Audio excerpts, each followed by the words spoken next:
Hi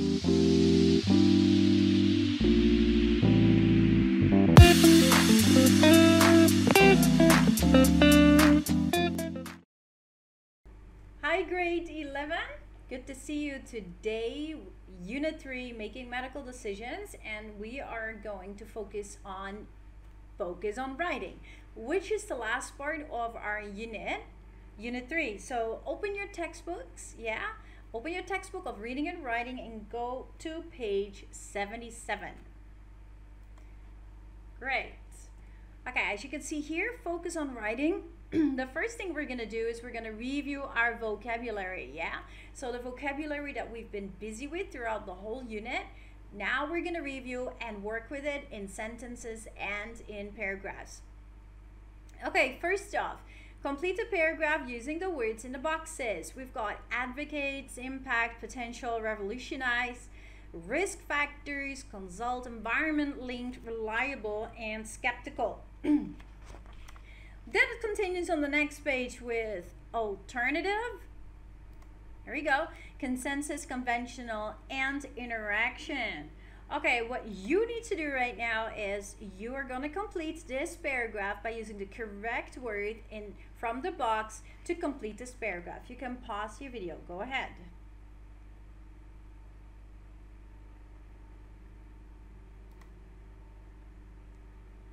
Great, that brings us to the expansion of using the vocabulary.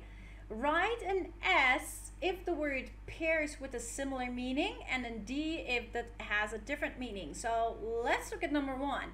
Reliable, dependable, similar. Similar meaning, but let's look at two. Impact or interaction. What's that? Of course, it's different, right? Okay, so you're going to answer numbers 1 until 15. Are the two words similar or different? Go ahead.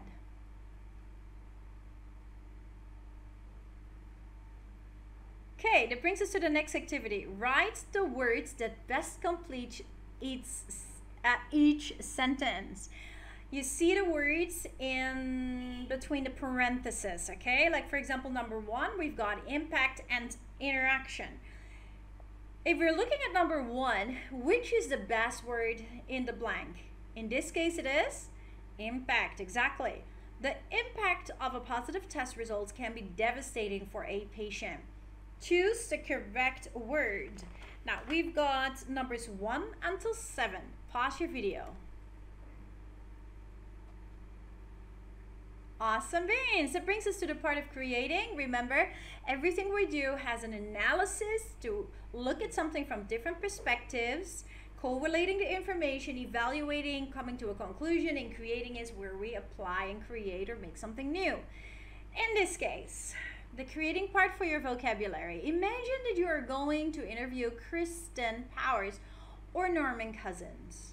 On a separate piece of paper, write 4 interview questions that you would like to ask. Use at least one word from the box in each question. Then work with a partner, answer each one's questions as if you were Kristen Powers or Norman Cousins. Now, since we cannot do that in class, we are going to do that during our Zoom meeting. So be prepared with 4 questions. Yes? Okay, go ahead, take some time. Make 4 questions for an interview using words from the box. Now, as you've already made your questions, great job. We continue with the grammar. Examine the sentences. Write a T for true and an F for false for the statements that follow the sentences. As we're looking here at if Kristen Powers' mother hadn't died of Huntington's disease, Kristen might not have wanted to be tested. Here we see if hadn't died, might not have wanted. Or B, if Kristen's mother had been closer to her biological father, Kristen could have known the Huntington's disease ran in her family. See, if Norman Cousins hadn't read Hans Selye's book, Cousins wouldn't have invented laughter therapy. I would like you to write down true or false for the statements. That goes from 1 to C. Look at numbers 1, 2, 3. So you have A, B, C, and then look at numbers 1, 2, and 3. Go ahead. True or false? Great, that brings us to the past unreal conditionals. We also already talked about this before in our listening section.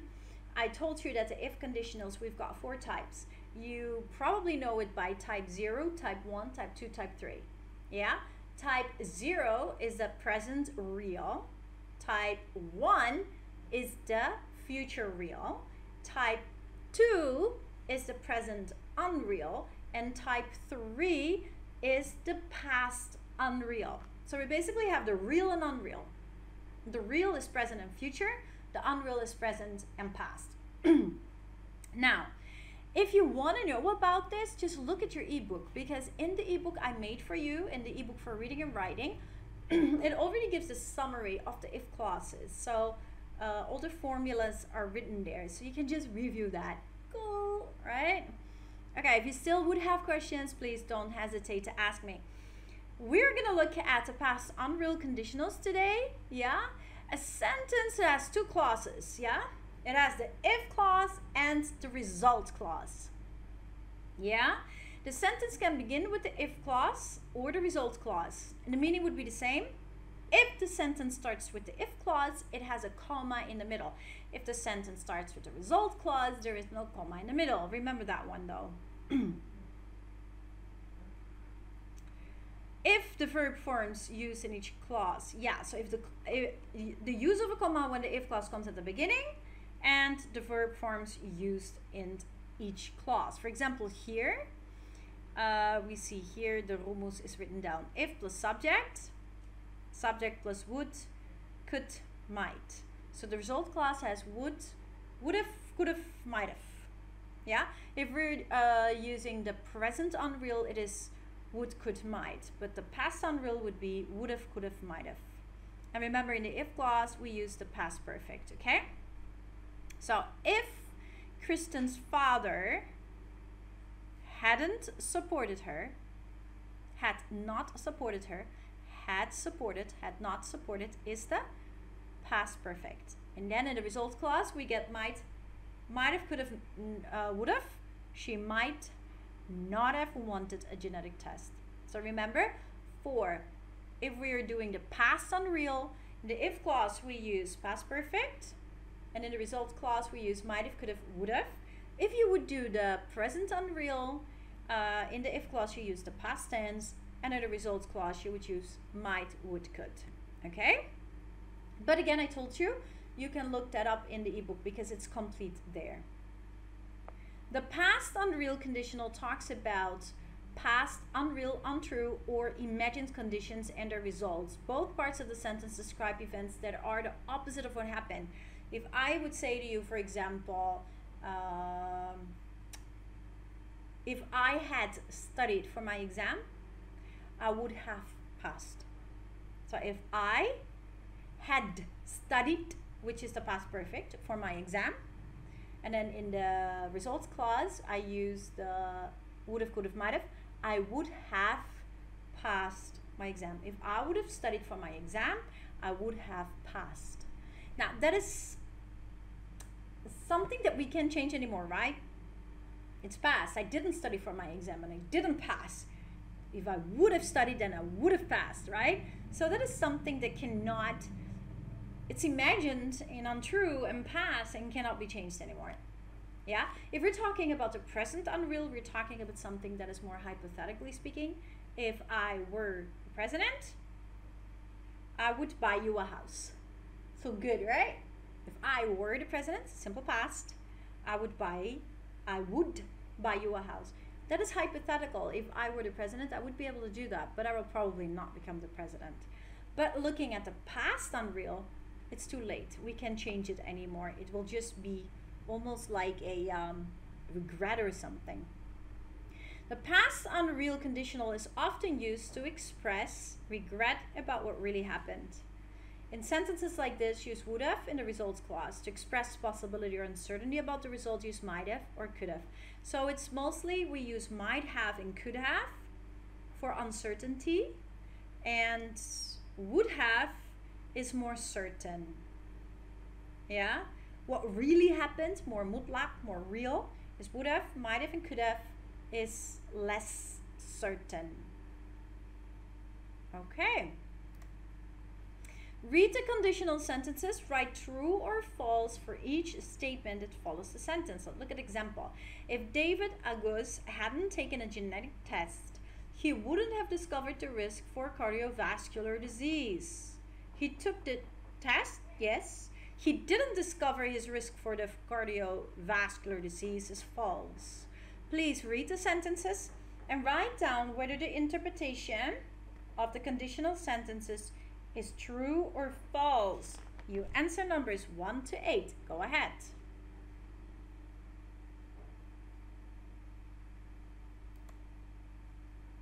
Awesome. That brings us to number 3. Write a sentence about each situation, but I want you to use the past unreal conditional. Okay, so use the if clause and the results clause. For instance, a female patient chose a treatment plan based on her genetic test results. She soon felt better. So we could make a sentence like if, the if clause, if she hadn't chosen the correct treatment plan, comma, she might not have felt better. That's the results clause. Remember to use the past perfect in the if clause and would have, could have, might have in the results clause. Would have is more certain, might have, could have is less certain. Okay, you can pause your video to do number 1 until 7. Go ahead.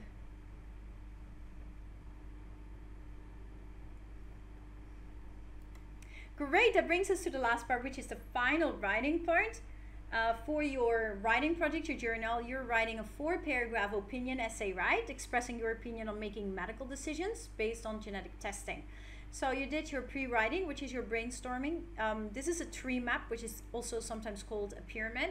You can do a mind map. You could do anything you like, but this is a very good example of how you could brainstorm your ideas. Which brought you to the explanation of an opinion essay. So an essay is a group of paragraphs about one topic. An opinion essay is written to persuade or convince the reader that your opinion is right way of thinking. An opinion essay has 3 parts: introduction, body, and conclusion. And this is really focused on your opinion. Yeah, so you have to mention your opinion clearly in the introduction. Remember, hook, overview, and thesis statement. State your opinion clearly. In the body, where you will have 2 body paragraphs, you will have to explain the reasons for that opinion. So in the first body, in the topic sentence, mention the first reason, which is developed by using P and Peel. Yeah, point is your main point, explanation, evidence, and then again, main point, explanation, evidence, and linking it back. You do that twice. So the second topic sentence is the second reason for your opinion, and then in your conclusion, you conclude and summarize and link back. All right? Awesome beans. Now that brings us to this part. Read the opinion essay and then complete the essay organizer with the parts of the essay. I'd like to know if you can do that. Do you recognize the scaffold in this essay? Home genetic testing. Read it and complete the organizer.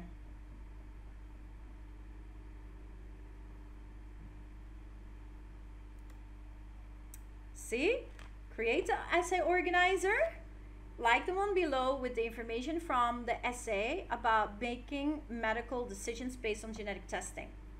Introduction, what is the thesis statement? Background information. And then thesis statement. Body paragraph 1, topic. Evidence. Peel. Body paragraph 2, topic, subtopic, or the topic sentence. And the support and the conclusion. Restate the thesis. Wrap up.